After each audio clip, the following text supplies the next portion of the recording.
All right, guys, after about 3 weeks of me just being MIA, I am finally back. We are going to get this truck done. I want to get fuel and electrical wired so we can start testing systems, because next week, I believe, the garage door is getting put on. Hopefully that'll be showing up sometime soon. We need this running out of the driveway. We need the stuff out of the driveway. We need to pull the smart car out and get it out of there so we can get the garage door on the house. So yeah, let's just get right into it.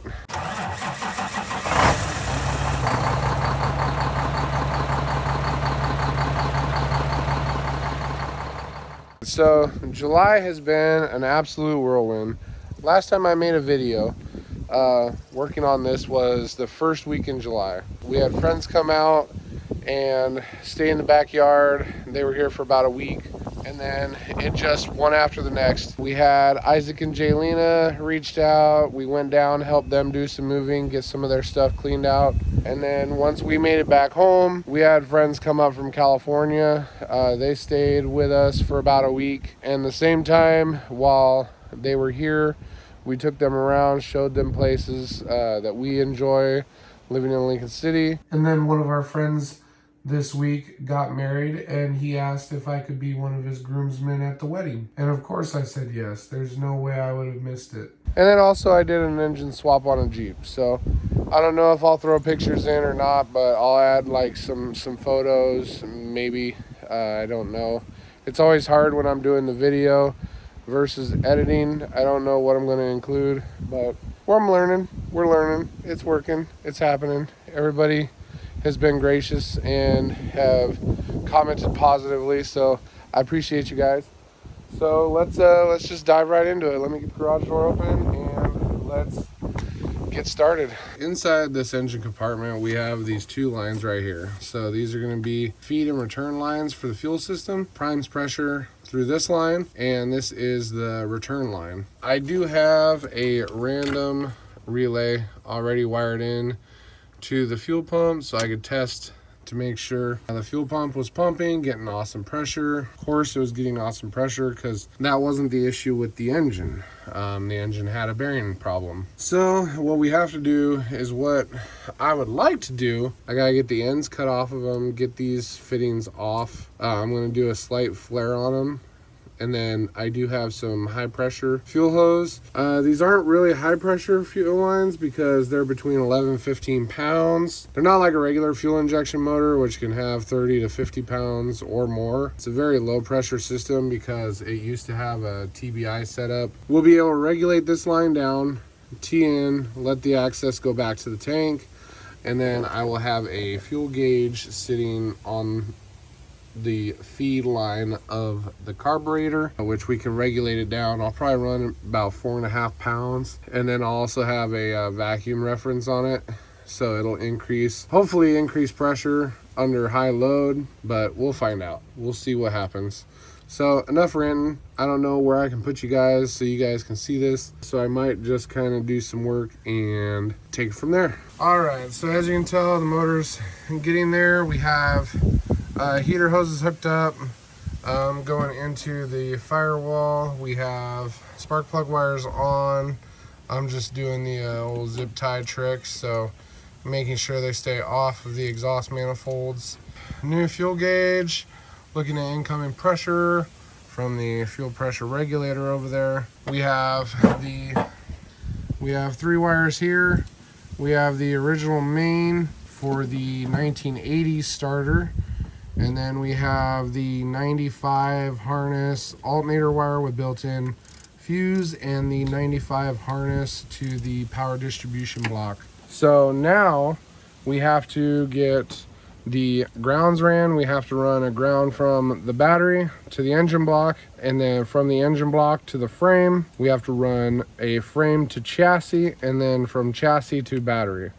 So that way the frame has a ground source, the body has a ground source, the battery is the ground, and the engine will have a ground source. All of these you have to do. If you're missing one part of that circuit, it can heat up certain circuits and not allow stuff to work properly.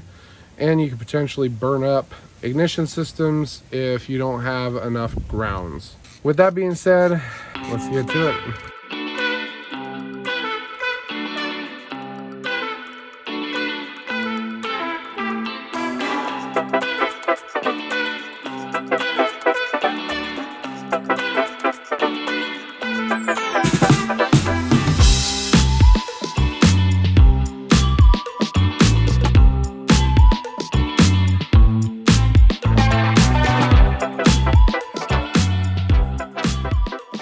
So we have our grounds made. We have a ground to frame. We have a ground to the engine. And then we also have this little wire that grounds the chassis. And so next step, we also have this guy set up, ready to go on. We have our main wire from the starter. We have the harness wire that goes over to the power distribution panel. And then we also have the charging wire with the built-in fuse. Next steps are going to be getting the fuel lines finished. We have the fuel pressure regulator over here. So this fuel pressure regulator, yesterday when we tested it, this line was leaking, so I have a reducer that's going to go in here. So we're going to cut this line up. This is the return. This is the feed to the carburetor. And then this is the input from the fuel pump. Next step is going to be getting this to where we have to drill a hole in the firewall for the manual choke. We also have to get the water temp gauge into the side of the block because it's got an open hole. We can't fill it with coolant yet without getting that plugged.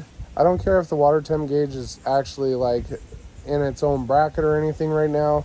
We just need to make sure that it's in the block so later on I can get that hung up and bolted in. So yeah, got throttle linkage on, and that's ready to go. We have our return springs on. We have our vacuum advance for distributor. The only thing that's holding us up right now is we have to top off fluids. I also have to mount the shift box on the transmission, and then we also have to get the fuel line for the return figured out. So those are going to be the next steps, and we will catch up with you guys as soon as we can figure those out.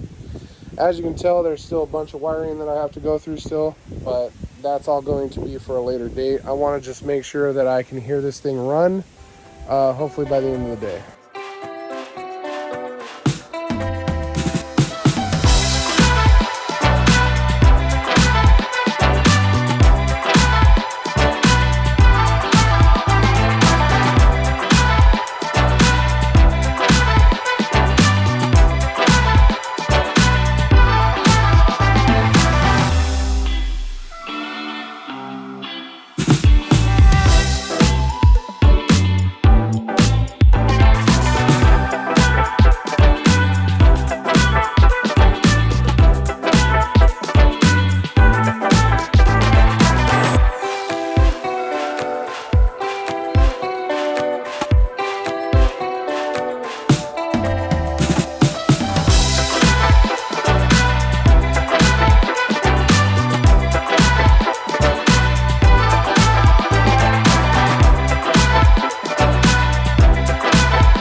Point where we have to start adding fluids.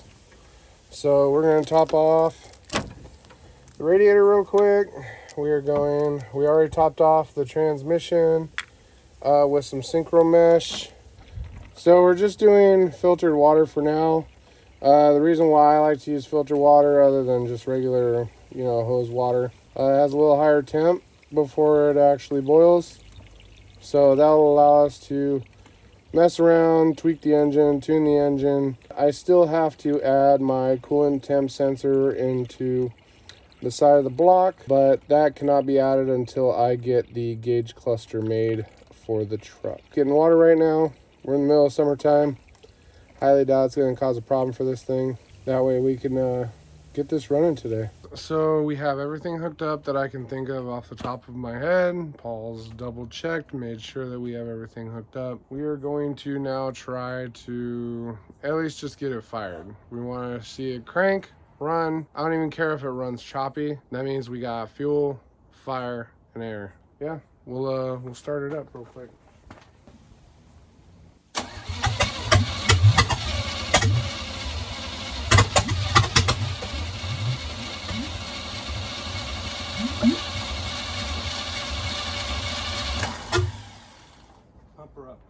So it's almost 7 o'clock tonight. I gotta get in, start cooking stuff for dinner. Liz will be off pretty soon. It didn't start. Was able to figure out. We actually went out to my buddy Paul's house and we pulled the carburetor off of his truck to see if the carburetor was a problem. Turns out it wasn't. We actually have the distributor off by one tooth. It's still off by one tooth, but it's pegged where it needs to be. I'll have to fix it next week. I start another 9-day stretch at work, so unfortunately this will probably be hanging out until maybe this Sunday, where I'll have a couple hours to at least get it moved out of the driveway. I still need to do exhaust on it, but I figure I would let you guys hear it.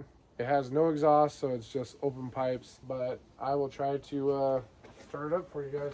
And it will smoke.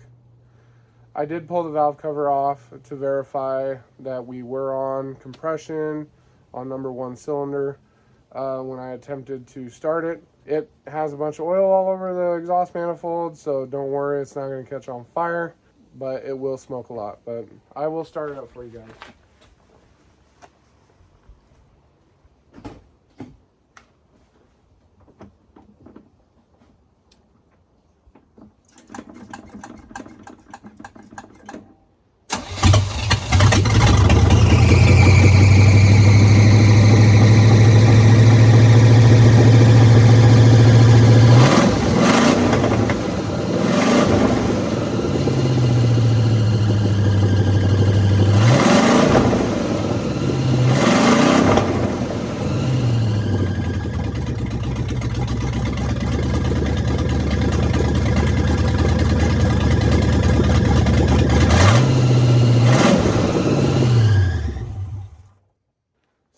There you go, guys.